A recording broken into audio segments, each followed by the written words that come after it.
February 12th to order, 6:30, and we want to stand and do the Pledge of Allegiance. I pledge allegiance to the flag of the United States of America and to the republic for which it stands, one nation, under God, indivisible, with liberty and justice for all.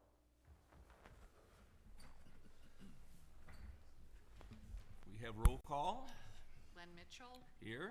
Ray Curtin. Here. Mike McCanny. Here. Ben Armstead. Here. Chuck Stoner. Here. Leslie Jorgensen. Derek Summer. Here. And do we want to excuse any absences? Because you do know that. So do we have a motion to excuse Leslie? She said she wasn't able to be here tonight. That motion? Been moved by, we're going to get this Ray. He made that motion. Who made the motion? I will make the motion. Okay. Ray would second it then. Okay. Any discussion? Those in favor say aye. Aye. Those opposed, same sign. Motion passed.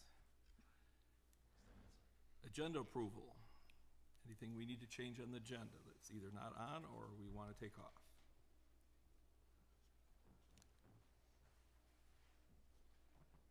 Motion to approve the agenda. Been moved by Michael. Is there a second? I'll second that. Second by Ray. Any further discussion or any discussion? Those in favor say aye. Aye. Opposed, same sign. Motion approved. Public comment. And I believe we're limited to 3 minutes, but if you want to talk about anything on the agenda, you're allowed to talk at this point. Then at the end of the meeting, there will actually be general comments, so you can talk about anything. So, do we have anybody that wants to address anything that's on the agenda? With that, I think we move on. No public hearing, so you can pass that. Approval of minutes from August 14th. Forgot where to even come hardly here today. Only a couple of us were there, for maybe 3 of us were there. I would have thought that, so. Yeah, There's only 2 of you here, yeah, so it's up to you guys. yeah, I didn't notice anything that was, I thought it was fine. okay, so is that, I'll move to we place the minutes on file as presented. Second. Second by Mike. Those in favor say aye. Aye. Those opposed, same sign. There's no communications, no old business, new business. Election of officers. Am I supposed to run the election too? I did. You're it. Is there anybody that wants to be chairman? I do not necessarily want to be, but I will serve if I need to be, but, you know, if somebody else, Mike. I nominate Glenn Mitchell. Oh. Ta-da. It's been moved and seconded, I believe. Yes. So, who moved? Ray moved. Ray Mike moved. moved I- second. Okay, Yep. thank Went you. into second gear. And is there any other nominations, I guess would be the question. Is there a motion to close nominations then? For that position. Ray moves that as well. Is there a second? Second. Mike? So we go on to vice chair. Well, don't we have to have a roll call? Yeah. Oh, sorry, yep, So roll that call was vote it. for, We'd have to Yeah, have a so- roll call vote of you before we wanted to. Well, no roll call. could You we do could the whole just slate at once though? Or do we need to do each one separately? I would do each one separate. All right, so roll All right. call of who's voting Oh. against it, me, I guess. Oh, you can just do all in favor. Yeah, You all don't in- have to do roll. Okay, all in favor say aye for myself as chairman. Aye. Those opposed, same sign. Motion passed. All right, vice chair.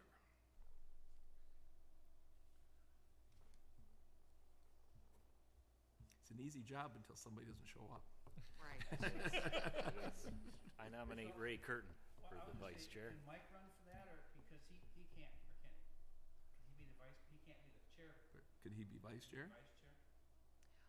I don't have that answer, but I would Okay. think not. I think I'm the chair is a liaison, chair. you know. No, Because he it says would be the chairman, isn't it? chair if, he would be the chair if the chair wasn't here. So I don't think that's possible. Okay. Ray, do you accept? I don't will have second big enough that. shoes. Ray's got bigger shoes than me, so he can be the vice chair. Certainly, as long as you don't ever miss. I'm pretty regular, so. Yeah, you are. You do a great job. Any further nominations for vice chair? Motion to close the nominations? Chuck shook his head, yes. Yes. Okay, is there a second on that? I'll second that. Mike will second that. Those in favor of closing nominations, say aye. Aye. Opposed, same sign. Motion passed. Those in favor of Ray being the vice chairman, say aye. Those opposed, same sign. Motion passed. Now secretary. It was a hard job, wasn't it, Ray? I did it multiple years. Our other people are all new, so Mike, do you want We to should take on that? probably, no. No, I'm good. We should arm wrestle for it, Ben? probably. You don't have to do much of anything. You're Now, wait. in name. Well, What did you have to do? I came to meetings. Karen takes the notes for you, so really, she takes care of everything for you. So somebody else takes notes, because otherwise that would be a difficult Whoever job. takes notes. Yeah. So it's your first day and you got a promotion. So Ben, do you accept the nomination? Yes. Is there any other nominations for secretary? Motion to close nominations? Wait, more discussion? Oh, sure. No? Well, Okay, no. Motion to close the nomination nominations. by Mike. Is there a second? Second by Chuck. Those in favor of closing nominations, say aye. Aye. Those opposed, same sign. Motion passed. Those in favor of Ben Armstead being secretary, say aye. Aye. Those opposed, same sign. Motion passed. They railroad you in. All right, So now many on to the motions, business. I'm getting motion sick. Trilogy Health Services. They're asking for an extension from their special land use permit that we approved over a year ago. So, would you like to speak, Alexa?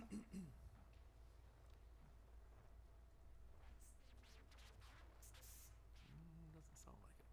Wow, it's really No. gentle.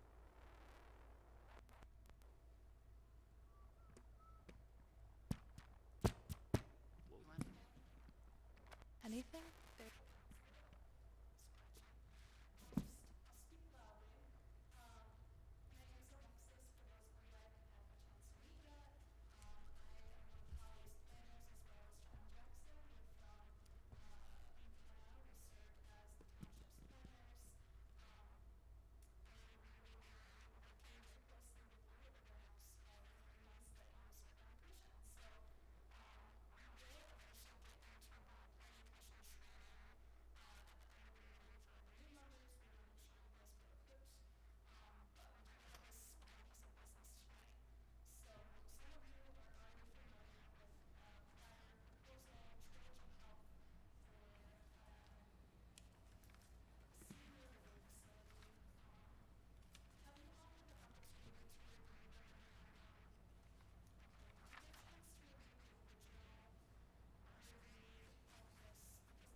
any terms of criteria that they need to meet or things that would help you make your decision.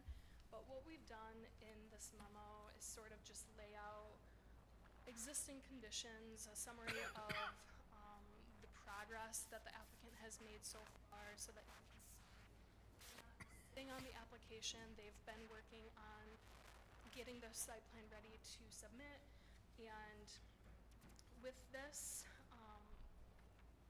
if you vote to approve this extension, when they come back for the site plan approval, they'll then have both approvals and they'll have met that condition of the special land use to have an approved site plan. If you were to deny this, which we aren't recommending, they would have to go and obtain a new special use approval. So for this site, they are pursuing what's called the plan development option. This is giving them some design flexibility as well as operating as a senior living facility in this zone is a special use. So it's additional approval. Could we review what they would have to do if we didn't approve this extension? They would have a fee again and then go through the whole process, really submitting these same things again, right? Exactly. Yep. And that's sort of why they've come and requested the extension, because they were right just about past that deadline of 1 year to pull the building permit.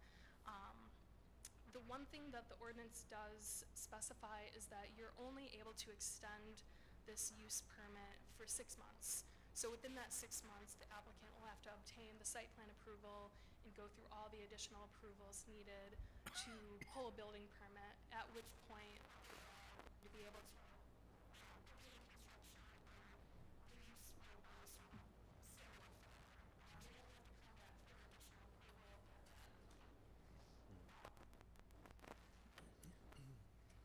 Are there any questions so far? I thought you should highlight probably the changes. Now, obviously, we have a new board, but mainly they bought a little bit more land, but they didn't change their plans.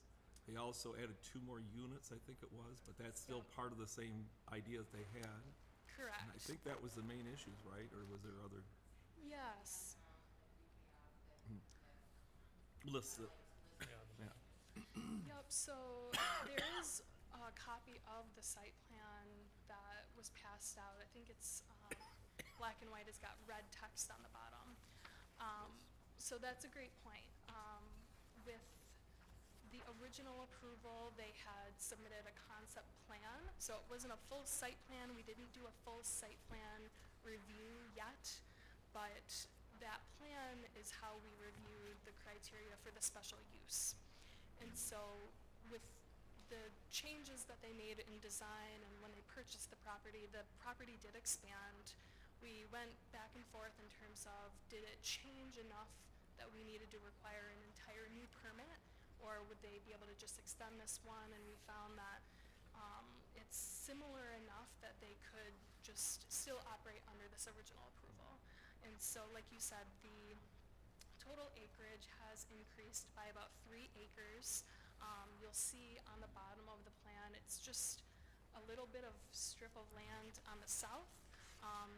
That change is allowing them to have better design for retention basins, and with and added 2 additional condo units, but all of that really is, we will sort of get into the details on with a site plan review. So in terms of compliance and things like that, but again, it's similar enough. The primary layout and overall units is similar enough that we found that we could extend the original. So, are there any questions so far? So if we extend it to like 6 months, so that means basically in July, it would expire then? Yes. So it would be from this decision tonight, 6 months. So not just if it's right up in January, so we get more than 6 months. Basically, you have to have total site plan approval by that time before we start over? actually have to pull a building permit, so they'll need to go through the site plan approval, engineering, and then actually going through and pulling a building permit to finalize it. Is And there a risk for approving or disapprove? that's a good question. Are there any risks, would you say, John? Where's the worst case scenario? I think the worst case scenario is they'd have to come back and resubmit a new application for the same project. So, you know, I don't see the project changing materially. So that would be the biggest risk if they don't meet the 6-month deadline, or if for some reason you didn't approve the extension tonight. They just have to go back through it. John, while you're up there, why don't you introduce yourself, because we have new board Yep, members. John Jackson, with McKenna. I work closely with Alexis. And glad to see the new faces and look forward to working with you guys.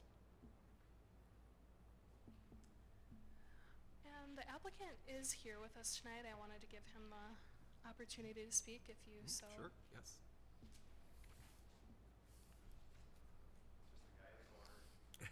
So I won't use that. I think my voice carries enough.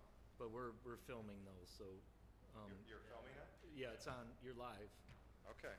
and it's also being recorded. So All right. we need your voice prints for posterity. Bear with me a minute here. Well, there you go. Sounds great. Can I just, You just turn it, or you could hold it. what I be don't want to close do on. is bend over. I'm starting. All right, good enough. Well, first of all, Mr. Chairman, congratulations to you. And members of the board, congratulations to you. Some of you I've met in the past, and it's good to be back here in the Township of Holly. My name is Joe Naraki. I'm the Director of Development for Trilogy Health Services. Trilogy Health Services is based out of Louisville, Kentucky, but I'm actually based out of Grand Rapids, Michigan. So the track over here, for the many times I've been over here, is not too complicated, and I hope it's not too complicated on the way home with the weather. So thanks, Alexis, for the overview. The reason I'm here tonight is simply this. I'm seeking your approval of 6 months for an already approved special land use that was granted to us initially in September of 2023 and finalized in January of 2024. At that time, in January 2024, that hearing that evening took a couple of hours, but I presented the case in front of the Planning Commission, and by a majority vote, the project, the special land use, was approved. The reason I'm here tonight for this 6-month extension is it's not self-inflicted, okay? This is not something by our choice that we would be here this evening. I would have rather bought the property this past summer and have this thing under construction. Without bringing up names, I think you guys know that some of the issues that I'm going through right now with the seller, and that took us to July of 2024 before we could close on the property. July 31st, we closed on the property. We bought the 16 plus acres. What happened after that, two things. Number one is, and I've mentioned this in previous hearings, we're owned by a real estate investment trust company called American Healthcare REIT, and they went public.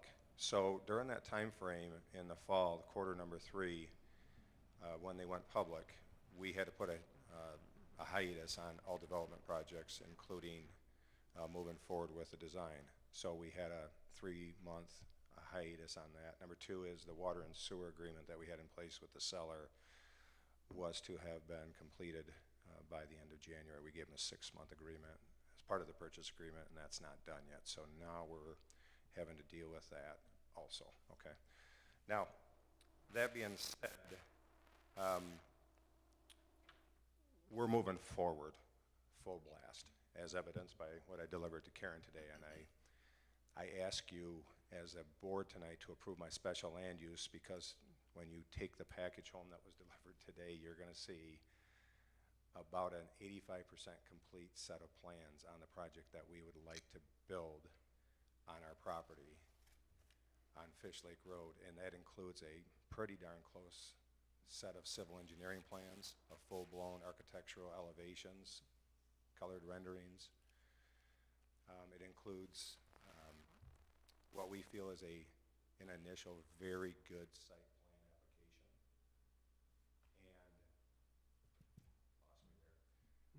so with this special land use approval tonight, that allows us then to go into the many months that I know are forthcoming with regards to a site plan discussion with your board.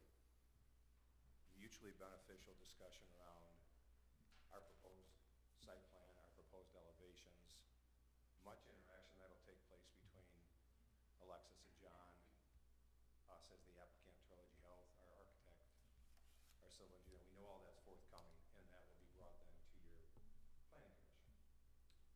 So I need that 6 months extension for that reason. We're moving right into what we think is a wonderful project, and we hope you do too. This project in that Fish Lake and Grange Hall overlay district will be the catalyst for that area.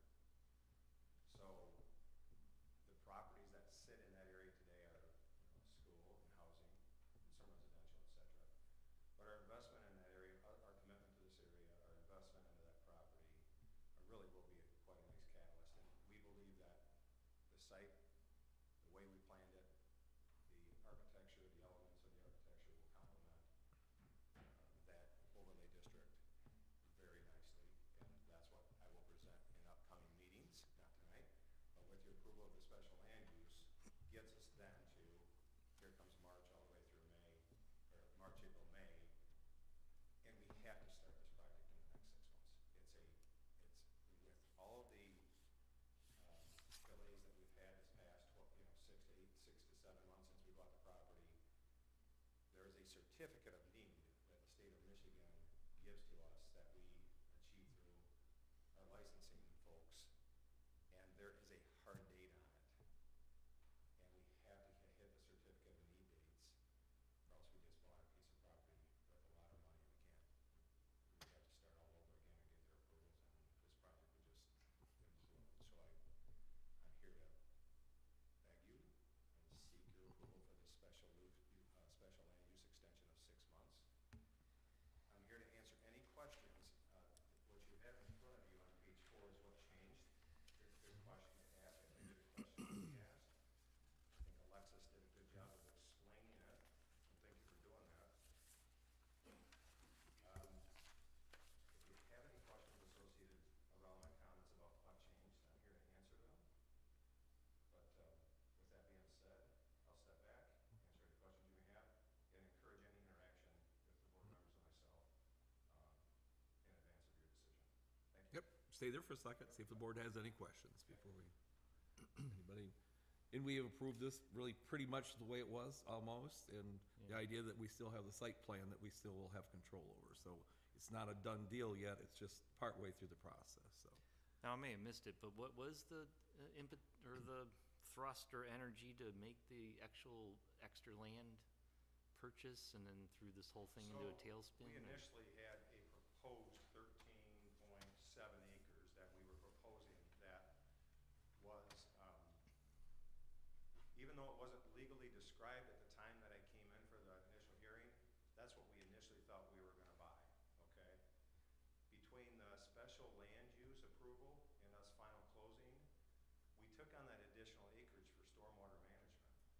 The Okay. Oakland County stormwater management requirements, we simply could not meet. So if you were to go back to that original plan, we were forcing stormwater around between our building and Fish Lake Road, which just made no sense. If we could pick it, it's always a challenge in the business that I'm in. How many acres do you need in addition to your developable land for stormwater management?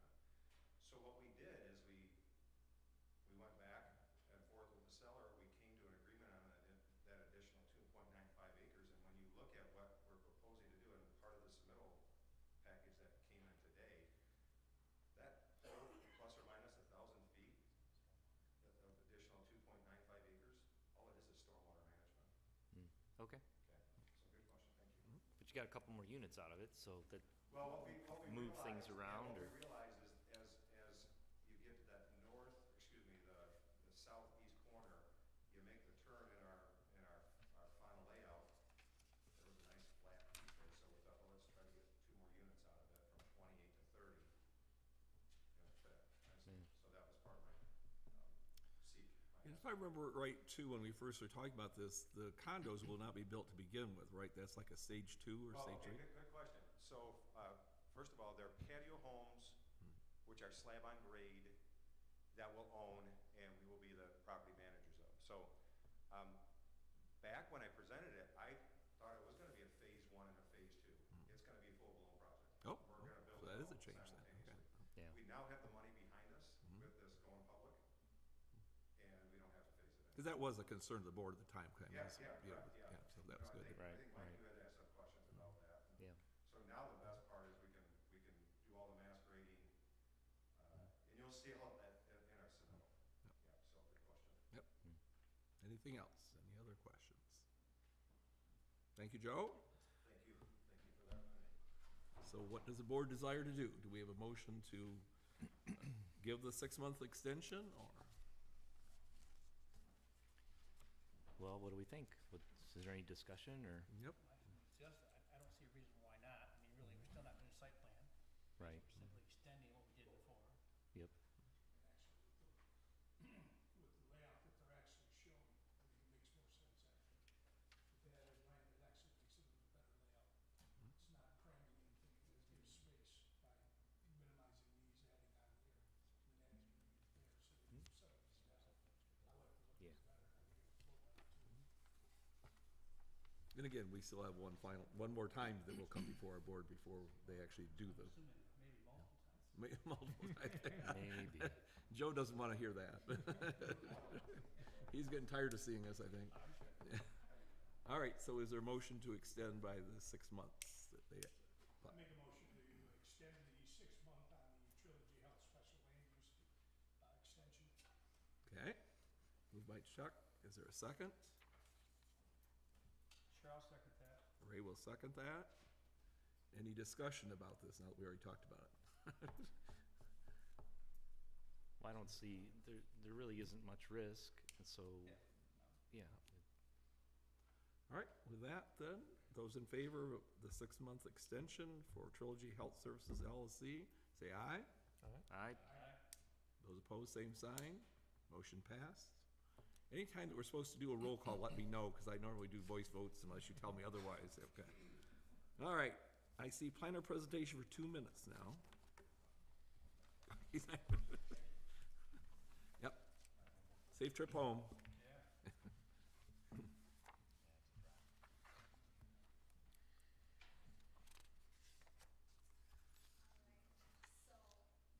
So, you have the printed packet out, that's for you guys to take home, bring it to your meetings, refer to it when you're looking at things. We tried to put everything that you might need to know as a commissioner in this packet. As such, I won't dwell on every single slide tonight, otherwise we'd be here for the next 5 hours, but please stop me if you have questions. So, let's see if this will work. Okay, so on the agenda, like I said, is everything that you might need to know as a planning commissioner. So we'll talk about what your role is, what state laws and other regulations pertain to this role as a planning commissioner, talk about the things that you'll be reviewing, and just go over some tips that we've picked up as a firm over the last 45 plus years. So let's see. So to just go over the basics, why would we want to plan? So we talk about this a lot in our field, which is even if you have the perfect community that you want to remain perfect in your eyes, you have to plan for that. So folks have a lot of rights pertaining to what they can do with their property, and we want to make sure that all of the types of developments that we see cohese with one another. We want to make sure that we're protecting the public health, safety, and welfare of the community, and there's a lot of things in between. So we're talking about how we're using the land, so that covers anything from your roads, your parks, your industry, your economy.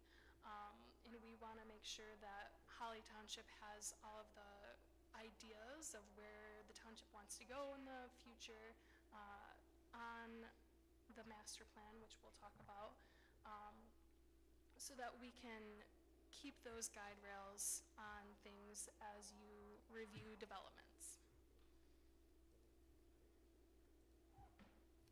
So this is just a little quote from the American Planning Association. You can take it or leave it.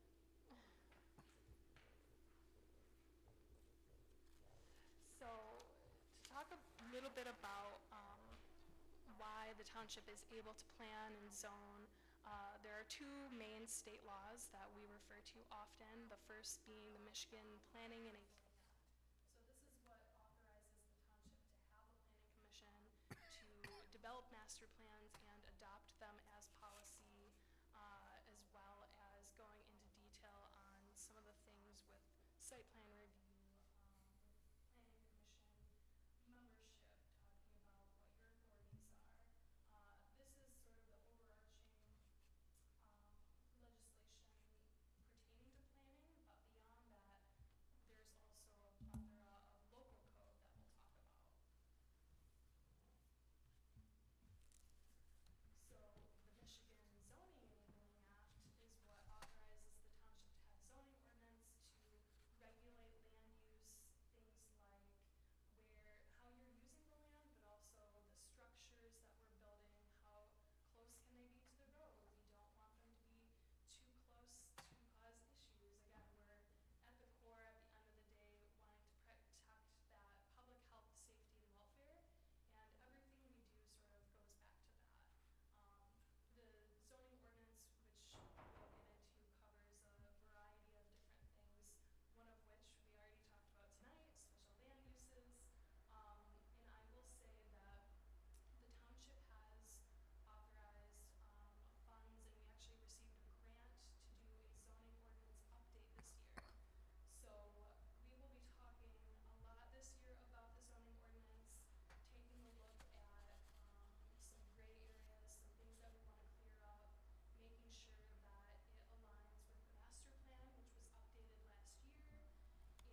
It's the opposite, we just won't be able to leave. That's true. I'm looking at that as well, but, so, and lays out the duties for officers, which we voted on tonight. It's very brief, not too much responsibility, but those you'll want to have handy and refer to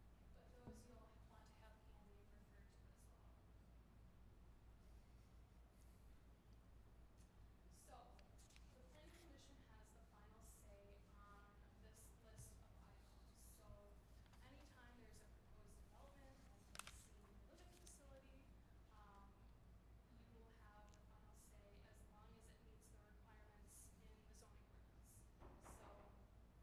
So, I believe that these are all of the different types of development tools that are available. So, in some communities, the special land use, for example, the planning commission might have final say on the site plan, but the special land use approval goes to the township board. In Holly, it just stays with the planning commission, so there's kind of one less step for the developer, and more authority with this body.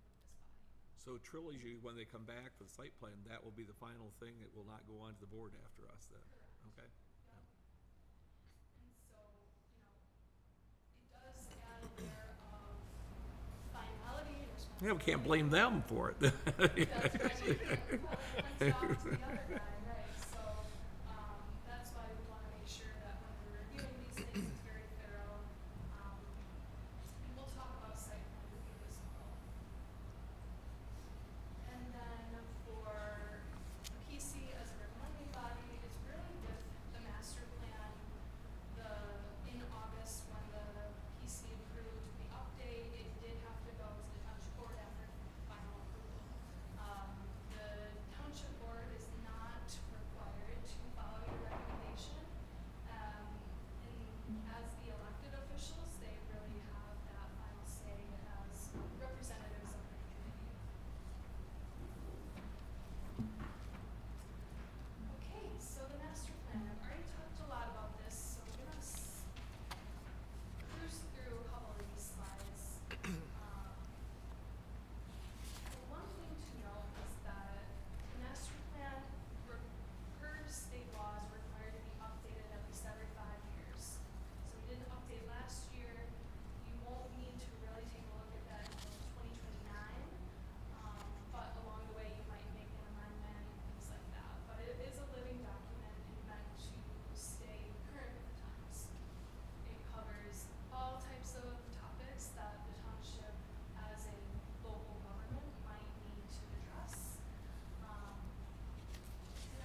not a discretionary approval.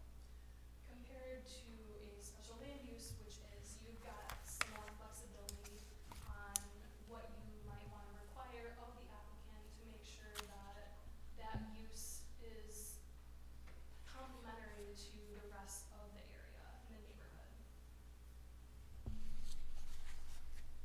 And then something that we will always be sure to include in our reviews are suggested conditions of approval. So we talked a little bit about how Trilogy has come back now with a revised site plan. They may need to make additional revisions based on our review, the engineer review, the fire review. But sometimes those are just very minor. You need to add a tree or take away something. We don't want to necessarily make them wait a whole month to come back to the next meeting, so we might say, we recommend that you approve this on the condition that they change this one little thing. And what we'll do once they come in for the final site plan, they'll drop off the final plans to Karen. We'll make sure that they meet those conditions.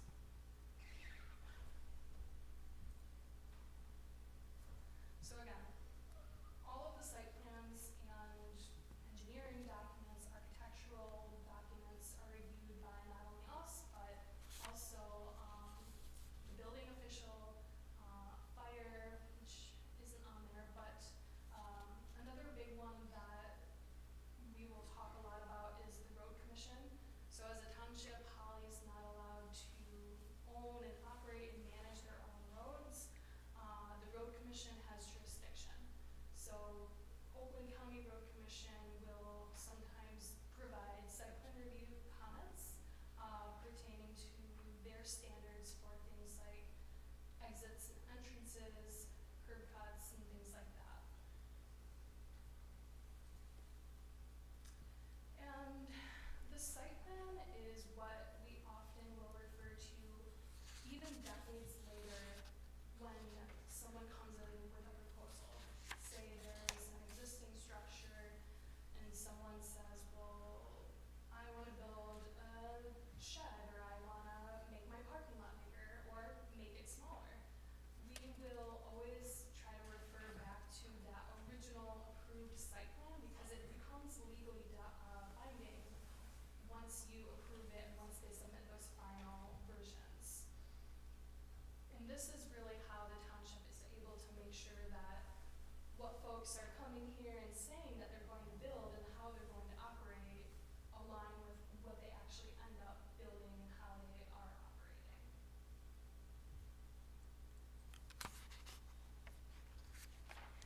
So the zoning ordinance will lay out when a site plan is required, what information is required within that site plan, and we, again, refer to the applicable sections. The zoning ordinance is online.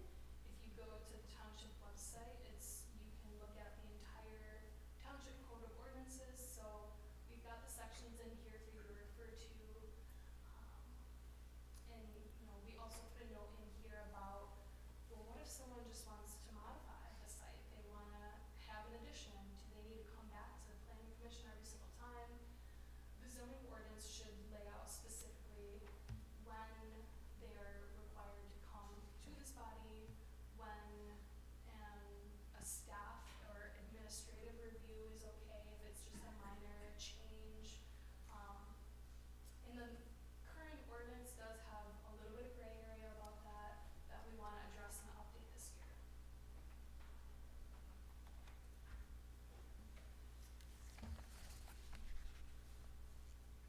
So this slide covers, and this section covers all of the different details that are required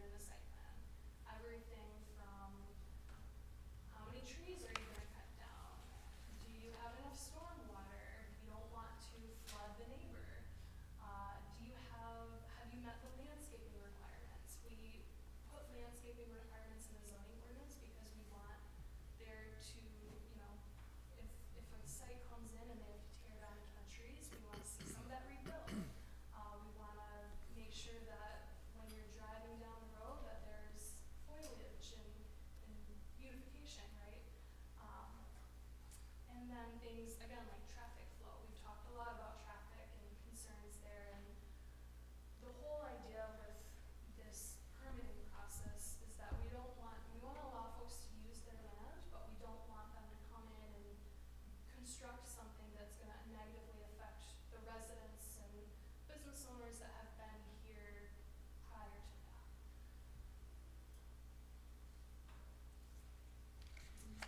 And this just goes through the site plan review process. It's pretty straightforward in Holly because most of the final decision making is with the planning commission. Not very many things have to go to the township board. But this review, when ourselves and the engineer, fire department are reviewing these plans, that phase can take anywhere from 1 month to 3 to 4, depending on how compliant their plans are. So sometimes you'll hear that there's a submission or a new development coming down the pipeline, and then you don't hear anything for 6 months. It's because we're going back and forth with the applicant to make sure that they meet all of our regulations.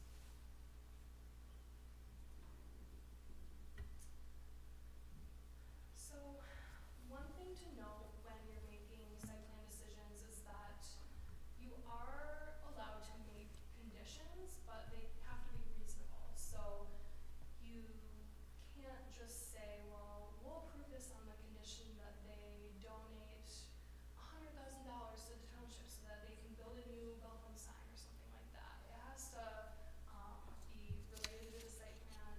And the next section of this slideshow is on special land uses, which are discretionary. You have a little bit more wiggle room. And the idea being, when we go to do this zoning update, in each district there are permitted uses and special use. Those special uses are going to be things that, well, a senior living facility could fit in this area, but we want to make sure that it's not going to cause traffic issues or things like that.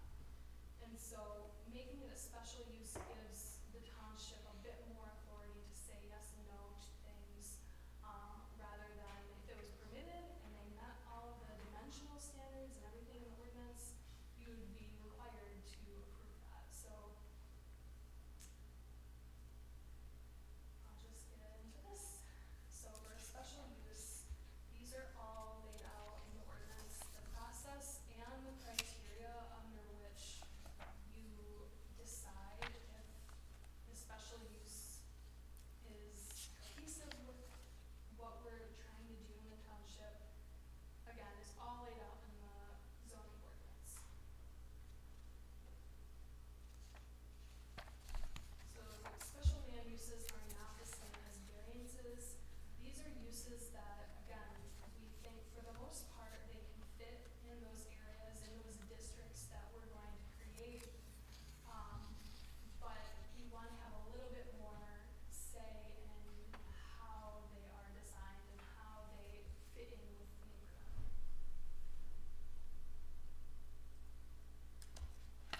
So these are the review standards. You'll see these in any review that we do for a special land use.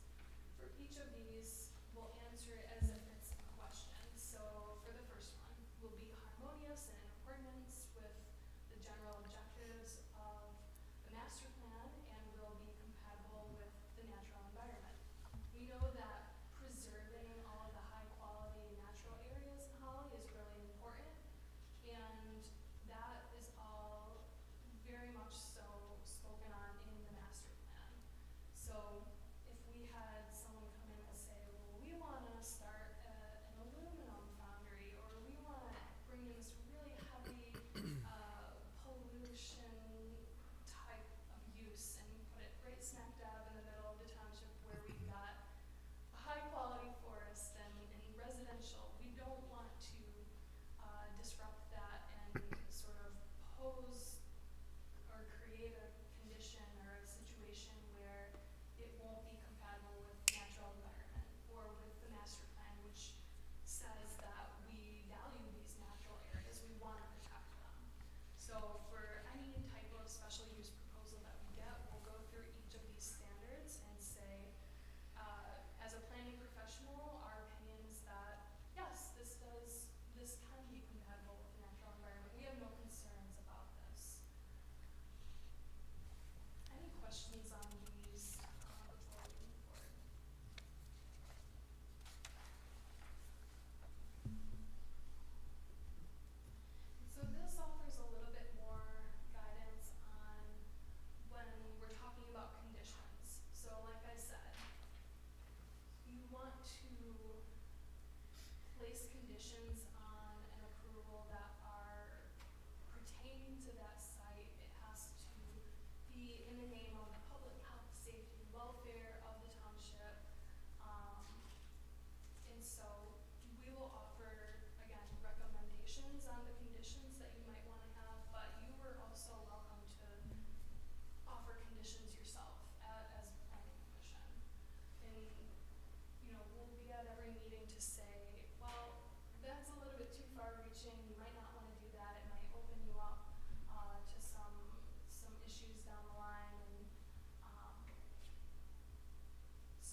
these are things that you wanna be thinking about when creating these conditions or offering, your opinion on these proposed developments.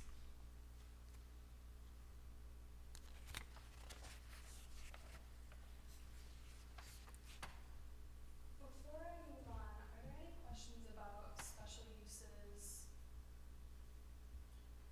Why we might wanna have a special use or might not wanna have a special use? I'm curious, so, I'm not familiar, but there's a, what do you, like, so this battery storage thing that they got, the big thing, that's not in our township, is it? Do you mean, an actual development, like Yeah, someone isn't there proposed? one that's coming in Springfield or Groveland out there? Groveland? But that'd be, I mean, it's right on the edge of Howard Township, right?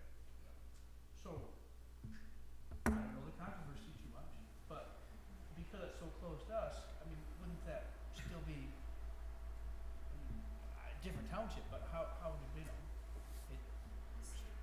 So you're saying because it's so close, do you guys have a say, basically? well, yeah, I guess that's a question, because I'm Yeah. thinking, you know, it literally could be a property line away from The township. somebody in our township. Yeah, if you want to add anything, but I will say with the battery energy systems, there was a state law passed to sort of preempt local authority in some manner when it comes to solar, wind facilities and battery storage at a utility scale. So meaning they have to be extremely large,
special land use requires a public hearing, okay? So people within 300 feet will be noticed of a special land use. Everyone will get a letter in the mail saying that there's going to be a public hearing regarding this use. And that would be true even if it was in the adjacent community. So if it's on the border in an adjacent community, they're still obligated to notify people within 300 feet, even if it's in the next jurisdiction. So people adjacent to it would have the opportunity to go to the public hearing in the adjacent community to say, we think you need a bigger buffer, we think you need more trees, bigger, whatever, you know, so that's kind of how that adjacent thing works. Setting aside the rabbit hole that is the energy regulations that we're coping with.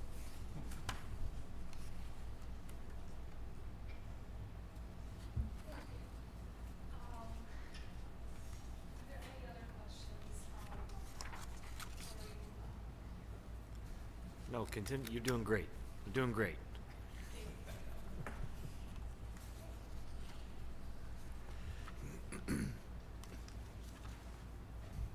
So, speaking of the zoning map, the zoning ordinance is in written form, but also within the map, which the zoning map is considered law. So when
perpetuity, you can process a conditional rezoning. One condition they might offer is that, well, we want to rezone to commercial, but we will only ever do X, Y, and Z uses. We won't ever try to establish a dry cleaning facility, which is known to have a lot of pollution issues, or something like that.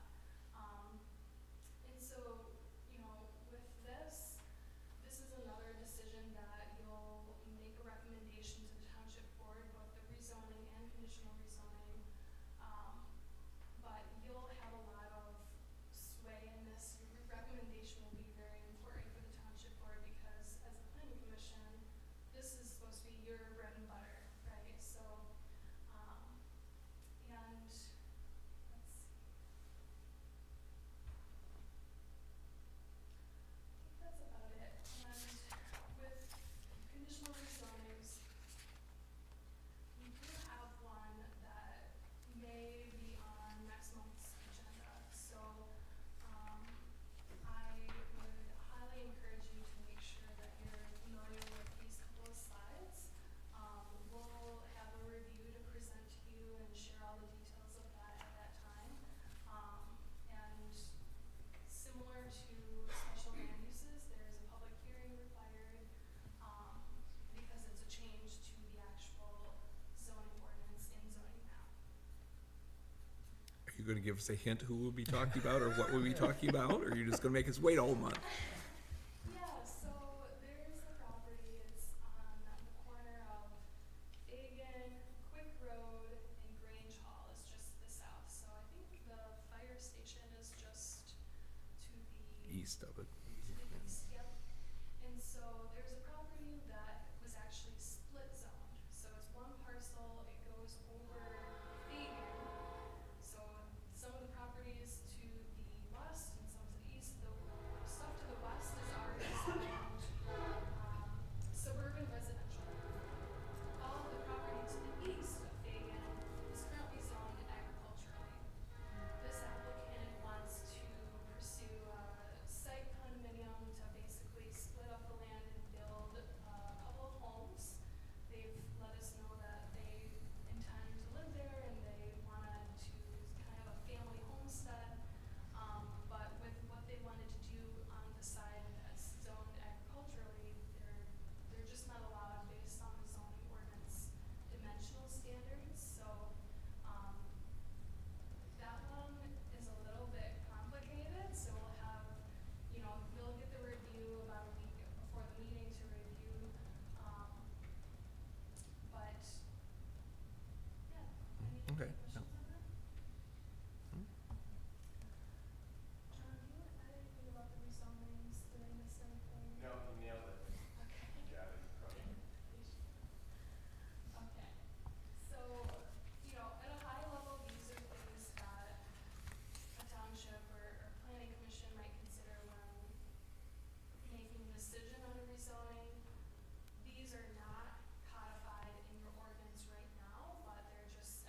so sometimes with those changing conditions, you might need to make a decision that doesn't totally align with your master plan.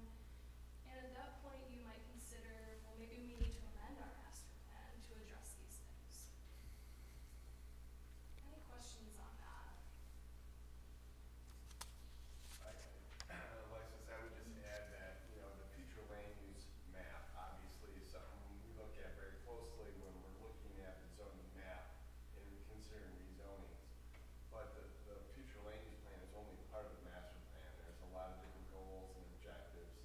Those goals and objectives address issues regarding economic development opportunities, housing development opportunities, natural feature preservation opportunities. And so all those things have to go into consideration when you're looking at a rezoning. So when we ask the question, is the rezoning consistent with the master plan? It may not be consistent with the future land use plan, but it should be consistent with the goals and policies and visions that are in the master plan. We don't want to just throw the whole master plan out the window and say, oh, what the hell, we're just going to rezone it to something else. So we do look at all the other policies, objectives, and information that are in the master plan, not just the future land use plan.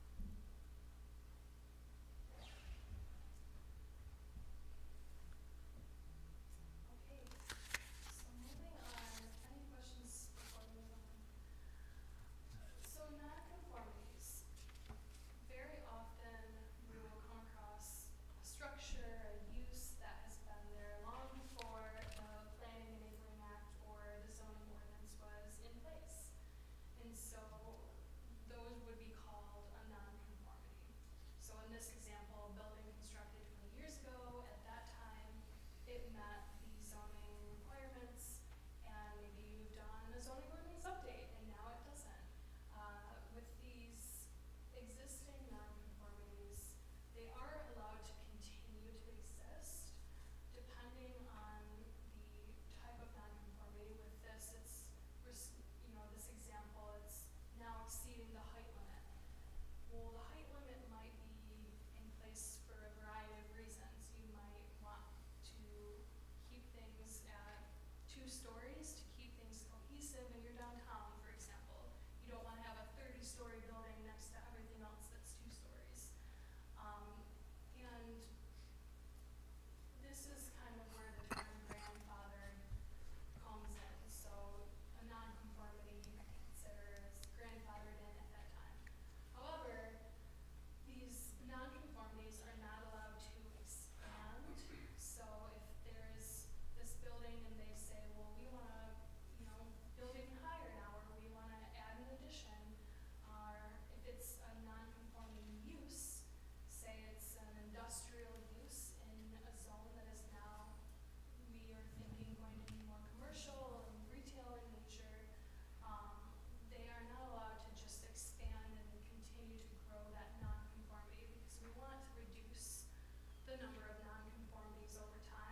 continually, incrementally bring it closer to compliance. So in the current ordinance, it does have a couple of different sections talking about both non-conforming uses and structures. But in general, we want to reduce these and continue to push the way that land is used in the township to align with that master plan, right? We keep talking about this, and one of the main focuses of that plan is rural town center future land use area. So this is the area where Holly is going to someday, we hope, have a little bit of a downtown, walkable type of feeling. Right now, it doesn't necessarily have that feeling, right? We have a couple of non-conforming, pre-existing industrial uses. And it's sometimes hard to imagine, well, how could we have a downtown or a walkable area with shops and restaurants when we've got this industrial use? But the idea is that over time, over decades, often it takes, those uses will go away and new owners will come in and they'll be required to comply with the zoning ordinance, which gets us to kind of bring that vision in the master plan to reality. Any questions on non-conformities before we move on?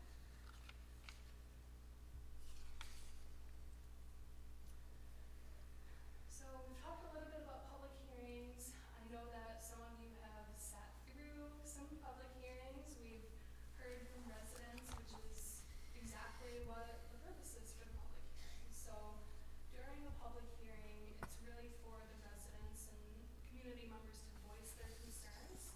It's not meant to be a dialogue between the planning commission and the residents, but more so for you to truly just hear them out. The requirements for public hearings are also laid out in the state laws. We refer to those often when we're noticing the neighbors. On the slide, you'll see an example of a 300-foot buffer. We'll run this for whatever properties has a proposal for development and send something in the mail to all of those folks. These are also put in the newspaper. So, you know, when the state act was passed, the newspaper was something that most folks read every single day. Obviously, the times have changed and it's sometimes even difficult to find a physical newspaper to read, but that's just what the state law says and that's how we typically notice things. And so, like the slide says, public hearings are required for special uses, rezonings, but also planned unit developments. Those are kind of a whole different beast in terms of development where you might have a mix of uses, it's large scale, it's something that maybe differs from the specifics of the zoning ordinances in some way to allow for some design flexibility, but because of that, they are discretionary approvals. So with a discretionary approval, you will often have to have that public hearing so that you're hearing the community out and can address some of their concerns to make sure that that proposal is in cohesion with who's already living there and who's already set up business there. And so this just goes through what is included in the notice. We always upload packets and agendas for the meetings onto the website ahead of time. We'll also sometimes add things afterwards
I do have a question on conflicts of interest.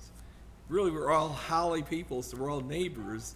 What point is it, like, when we're doing something with a neighboring property that joins our property, is that something we should not, more or less abstain from? Or what point does that, because we're all neighbors, really, here. We're not too far away from the other people that we're dealing with. Yeah, so I'm just looking at the bylaws right now to see if it has anything. So it does have a section on conflict of interest. I know you guys don't have copies of this in front of you, but it says that commission members shall disclose any potential conflict of interest to the commission. If a member is disqualified from voting on the matter if a conflict of interest exists, or by the majority vote of the remaining members of the commission. And then it goes into some specifics, so a relative or other family member is involved in any request that the planning commission has to make a decision on, so it lays it out very specifically. Okay. here. But that is a. Yeah, I've saw it in the past, I think. Yeah, but- but it's like, it's neighbor, it literally is your neighbor. So an example, like this place across the street. Right, definitely, I think. That's right, so John pointed out, neighbors don't necessarily count as a conflict of interest. The big ones are, like you said, family members and if there's a financial interest involved. Yeah. Yep, I think it is. Yeah, your place is exactly what you're talking about, yeah, because you're touching the trilogy. Hello, hello. I think it stopped working. But please let me know if you can't hear. So neighbors don't count then. Correct. Yep, and like I said, we'll make sure that you get a copy of this so that you can have that. It is in our package this time, I believe. Yeah. Oh, it The is, okay. bylaws, yeah, so we did have that. Okay. And perfect timing for your question as we've got, that's sort of the next slide. I guess I should have turned the page. Any other questions on conflict of interest? Okay.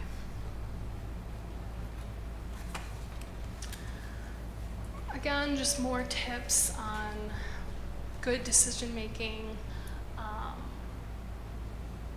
We don't have to dwell on this one, but again, making sure that you're looking at the requirements placed on you,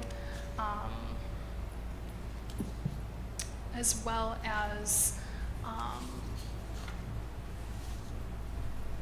making sure that when you're hearing out other opinions from either the public, from ourselves as planners and engineers, and an advisory role, if there's a discretionary approval, making sure that you feel empowered to take the time to make that decision and not feel pressured to make some hasty decision. So from a, Yeah.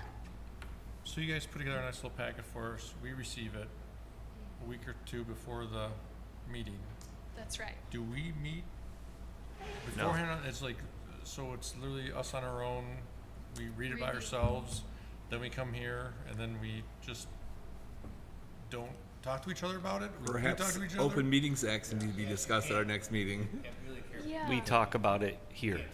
You could talk to Glenn about it, Okay. but you can't, I don't think you can talk to. Basically, when a quorum is together, is that correct? We couldn't talk about it without violating the Open Meetings Act. If Correct. And the township ran into that issue with just in their own meeting offices, I believe, because, right, George? Yep. That's why they added actually another 2 people to the, because they couldn't hardly talk in their offices because they were a quorum. So anyway, we need to talk about that because that's very important. It keeps Yes. being brought up, so.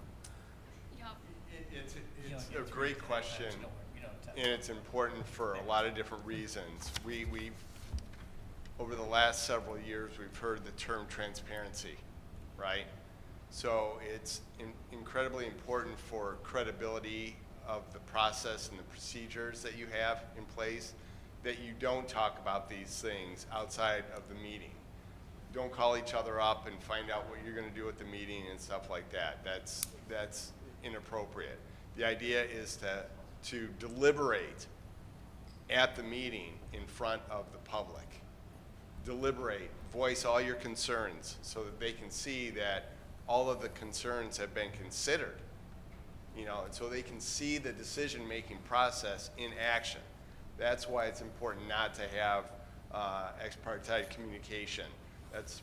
You know, you can do fact-finding once you get the information. You can call us up and ask us. Or Karen. You can call for additional information. That's okay. But don't deliberate in any way, you know, between the time you get the information and the time you come to the meeting. It's important to air it all out right here. This is where the magic happens. So is that information then considered confidential up to the meeting? And we don't even sure, I mean, how a No, a lot of spouse, times family, it's, no, friends? it's actually public information, especially if it's Okay, so part we of a can public discuss it, hearing. we just can't talk to each other about it. Or Right. group format in particular. Right. Our discussion happens in the meeting. Yeah. You Right. do your due diligence, go to the site, ask questions, call the attorneys, call the planners, call Karen, and then you bring all your questions here and we talk about it here. Cool, okay. And again, Karen will email usually a week to 2 weeks ahead of time. Mailing sometimes is erratic, so sometimes you only get it 2 or 3 days before, but there's an email with the information. Before, yeah, is in the ordinance, the applicant can submit up to 21 days, and it takes a couple weeks for the reviews and all that to happen, so it's usually a week. And yet, the post office is horrible. Yeah.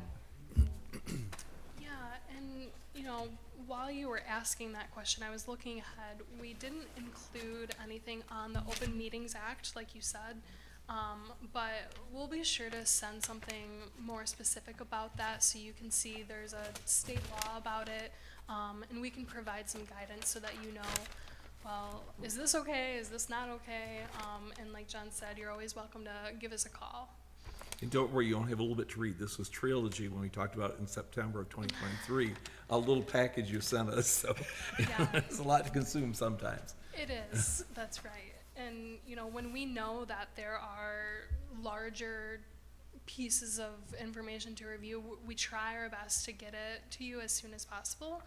And sometimes it's just, maybe we're waiting on the engineer review or the fire review, but we do try and give you as much time as possible.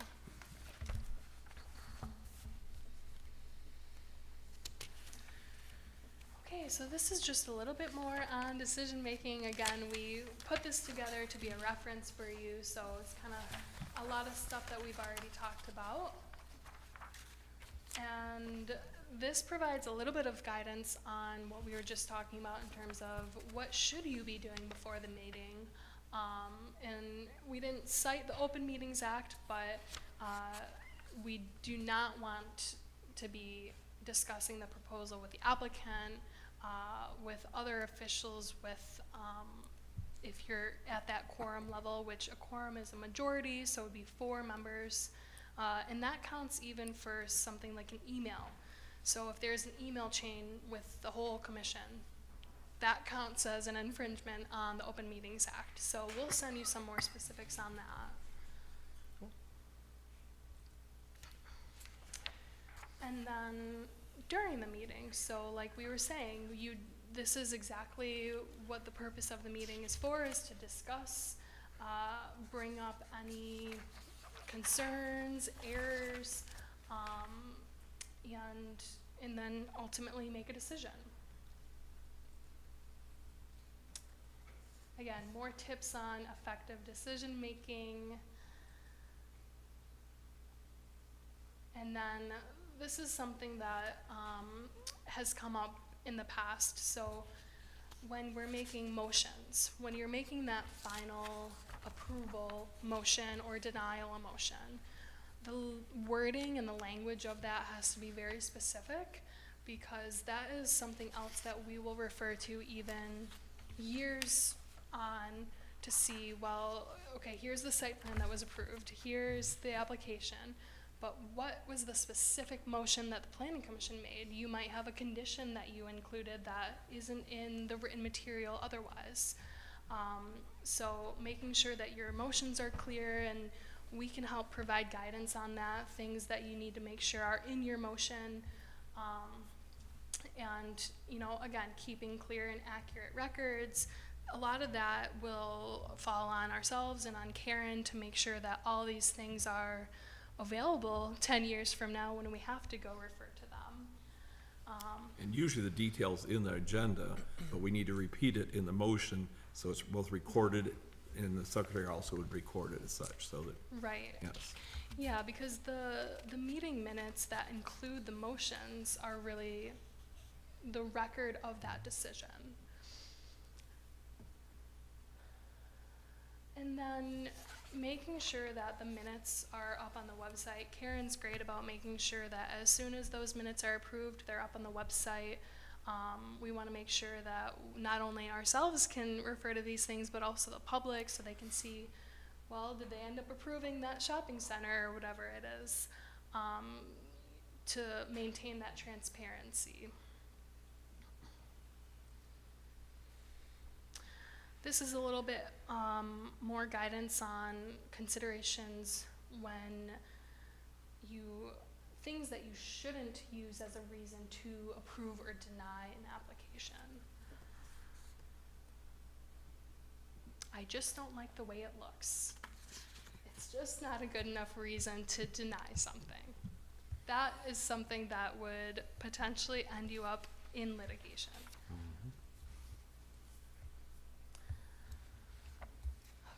So, in terms of the last thing we'll say about this, when you're making decisions, planning and zoning, we always say, is a long game. We are always referring to things from decades past, but also looking decades into the future. So when you're making those decisions, we want to think about if it's someone who is trying to kind of cut corners or skirt the ordinance, we want to think about, well, everyone else complied, so why do they get special treatment? And, you know, you all as the Planning Commission and prior commissioners, township board members, community members, put hours into things like the master plan and the zoning ordinance. So we want to respect that. It's been thought out. We've kind of aired our concerns, and this is what we decided on, so this is what we should follow. And the last thing is, and part of the reason for the update as well to the ordinance, is to make sure that all of these things are very clear.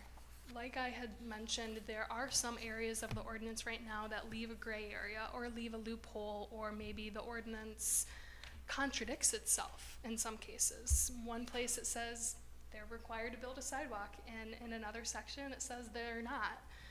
We want to make sure that all of those things are very clear, in alignment with one another, and that will help applicants, when they're coming in to develop, have a smooth process so that they know, here's what the township is asking of me if I want to do this, so that when they come to the commission, we want to reduce the nonconformities, reduce the need for conditions on approvals, and updating the zoning ordinance will help with that.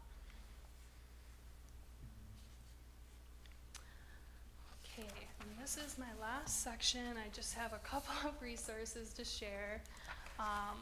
One great one is MSU Extension has a ton of resources, articles, webinars. They also do a full-fledged what's called the Citizen Planner program. If you wanted to pursue that, it's a true course where it's weeks long. They go through everything that you might need to know about planning and zoning as a plan commissioner, as a resident, someone that doesn't do this full-time.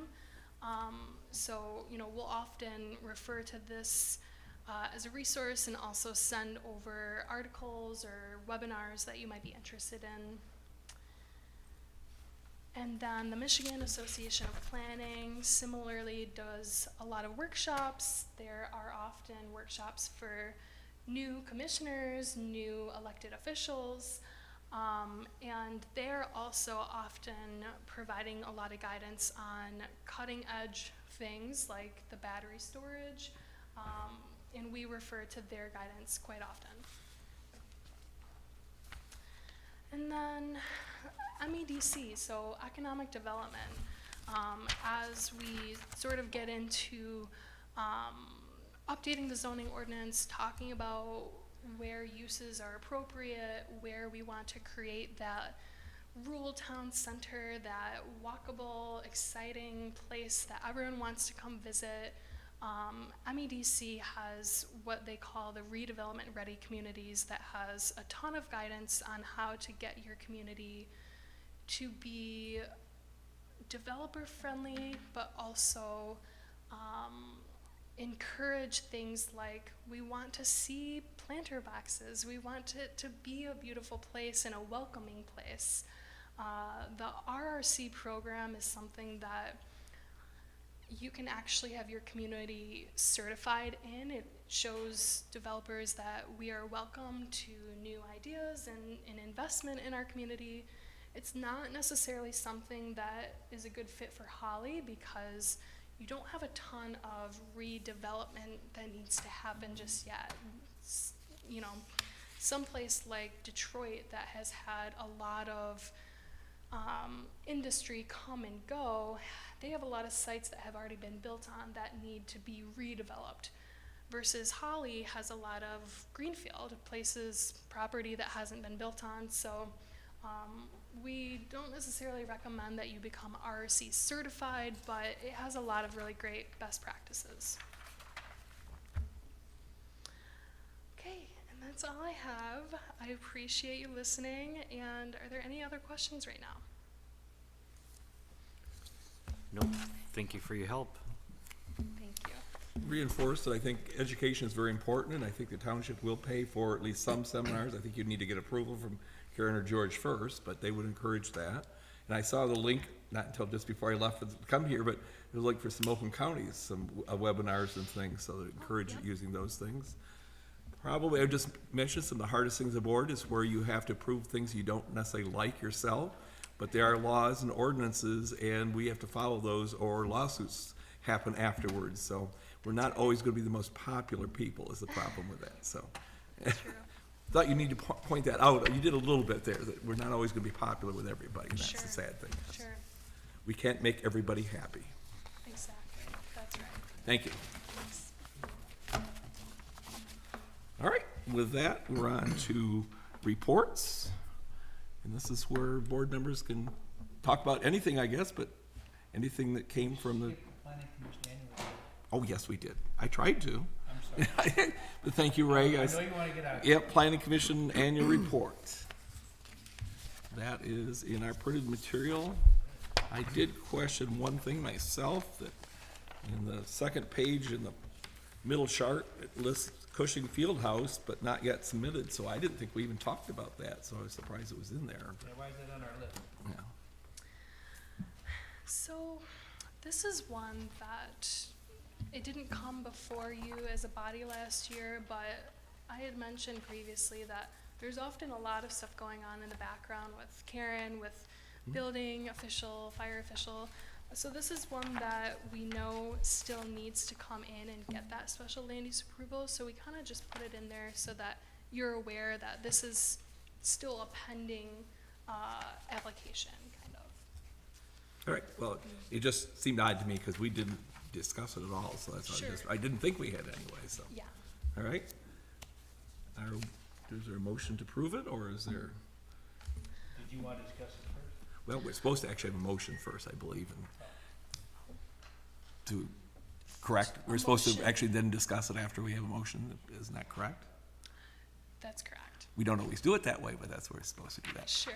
So Ray, is that a motion to, Listen With- to just well, talk is about it- the 2024 annual planning report? do we have a I second can for that? second that. Second, So Derek, yeah.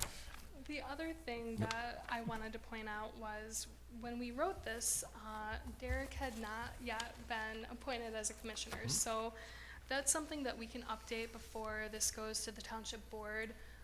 The state law does require that these reports go to the township board. It's one way of keeping the two governing bodies in alignment and sort of aware of what happened at the planning commission last year as a summary.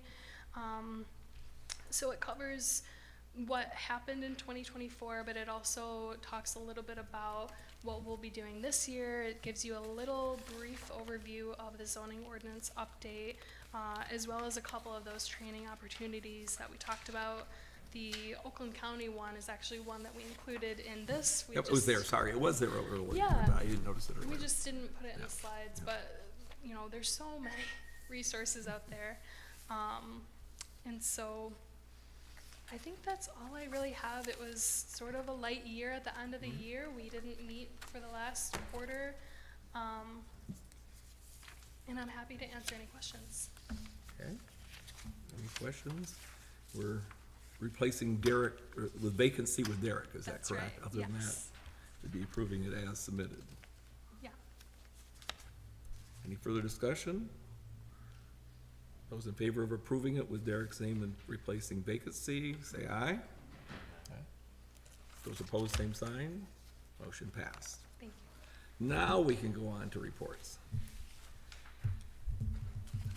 Mike, do you have anything to say from the township board meetings or anything? That you're our representative?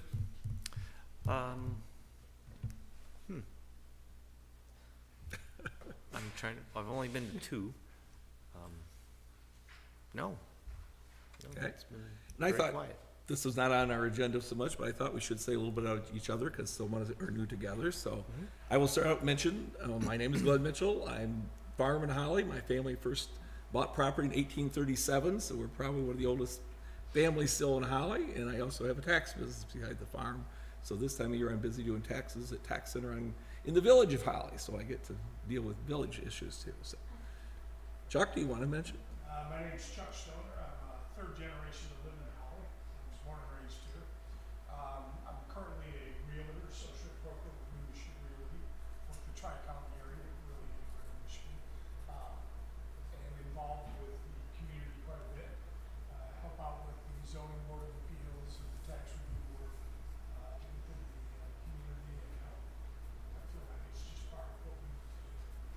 So, and I still do it. I left for about 10 years, but now I'm back. You came back home, Came back about 25 years ago. right? Mine's shorter. So, I'm a semi-retired former lumberyard owner now, which just celebrated 75th anniversary, Yep. so we're not quite up to Just practically newbies. fourth generation is now operating it though. Yep. What generation are you? Probably fifth, I think. We took a little longer. Never moved away, as I've lived in this town for 65 plus years now. Well, I actually live in Township, but you probably moved not as far as I did, but I didn't move very far. Derek? Derek Summer, you guys have been here long enough. We bought the old Butts Farm on North Holly and run animal sanctuary there for farm animals. So it's that's where we spend a lot of our time. So yeah, really happy to be here. And you go right up the Genesee County line. Yep, you're right on the line. Yep. Ben? I'm Ben Armstead. My or like second generation for Armstead Automotive, so I'm now the current owner. My dad started it back in '86. I grew up in Holly Township, then I lived in the village, and now I'm building a house in Holly Township. Mike? Mike McCanney, I'm the youngster here. I've only been here since '06. I'm also on the Historic District Council. I'm also a trustee for the Holly Township. I also volunteer on the board for Dickens Festival. And I'm Director of Operations at Wayne State University for facilities. And I guess that's enough. We do a lot of volunteering in town and probably too much. We probably volunteer too much. All right, it's on to public comment. We just need a name and address if you want to comment something. George? Yep. George 3 Cullis, minutes, 601 East Maple Street. I came tonight, I wanted to thank you, board members. I'm the township supervisor, but I think everybody knows that. I did want to clarify one thing. When Glenn mentioned his family bought the property in the 1830s, he was referencing his ancestors, because he wasn't actually part of that family at that time. For those of you that were doing the math and trying to figure out how old Glenn was. Well, that's how I know he wasn't there, right? So anyway, but Glenn mentioned earlier, we went from a 5-member board to a 7-member board, and that created a really interesting bump in the road because 2 of our planning commissioners became trustees. At the same time, Steve Ruth stepped down and retired. Planning Act says, A, that there has to be one and only one liaison from the township board on the planning commission. So that left Mr. McCanny and Mr. Mattson. We had to whittle it down to 1. At the same time, the Planning Act says that the trustee can't be the chair of the board. So at that time, I spoke with both Mr. McCanny and Mr. Mattson, and Ryan Mattson chose to step down because his work was getting more complicated and he has something coming down the road that was going to get in his way. So Mike graciously filled the seat as the liaison. At that point, I had 2 seats open. Pam Masick reached out to me and felt that it was time to retire, and she stepped down. And 2 days later, I got a text from Miss Kelly that her girls are in high school, she's getting much busier, and she needed to step back for a while. That left us with 4 empty seats on the planning commission. They didn't like us, Ray. So I then got a hold of Chuck Stoner, who we've worked for, and I appreciate all the help he brings forward. His experience in real estate, I thought he'd be a good asset to this board. He agreed. Leslie Jorgensen has shown up on the real estate scene of late and has been active on social media and sometimes opinionated, and I thought it would help to bring both her experience and for us to help her gain experience as a spokesperson in our community. That being said, I had 2 more seats to fill. I got a hold of Mr. Armstrong, and I say I got a hold of him, Armstead, I'm sorry. I say I got a hold of him because I had to do a little arm twisting over there. I had to put you to work. Yeah, well, that was part of the deal. I actually went out to help him with that new house he is, and I got to help load a pallet of cement block off and onto the wall and help put it together. So I was out there as part of the deal, and he's got the shorter term, but I said, I think it'll be good for you as a new community leader to step up, to sit down, and be involved in some of this thing. So the next one, Mr. Summer happened to reach out to me. We had put out on social media that we were looking for some people to fill some chairs. I'm still looking for an alternate for the ZBA. That's, I think, the only chair we have left to fill. This is a hard time to get people to step up and work for local government because there is so much consternation. As Mr. Mitchell said, there are so many people that are willing to quickly point you out and go after you on social media. It's part of the game. It happens from time to time, but it's out there. So I did want to stop this evening, thank all of you for stepping up, for serving your community, and for being here. I did want to touch on just one thing that was mentioned. Mr. McCanny said, you know, it's your due diligence to check with Karen, check with the planner, call the attorney. Calling the attorney is not something you get to do. That needs to go through Karen. However, we are members of the Michigan Township Association. You can pick up the phone, you can call them anytime, tell them you're a member of the Planning Commission. It's free, and you can ask them about a law. You can tell them I'm looking at something. They can point out exactly where in the Michigan compiled laws, which is a huge thick book. They can tell you where to go, they can explain it to you. They can't give you legal advice, but they can help walk you through it and get you a better understanding, and that's something that's available to you. And anytime you need information, Karen's always available. The planners, myself, just reach out to do that. But I just wanted to thank you again for filling these seats and stepping up for the community, and it is greatly appreciated. Thank you. Thank you, George. All right, with that, is there a motion to adjourn? Make a motion to adjourn. Chuck has made a motion. Is there a second? You got it. I second that. Ben seconds that, so he gets his name in the. Exactly, we're releasing the Those in books. favor say aye. Aye. Aye. Those opposed, same sign.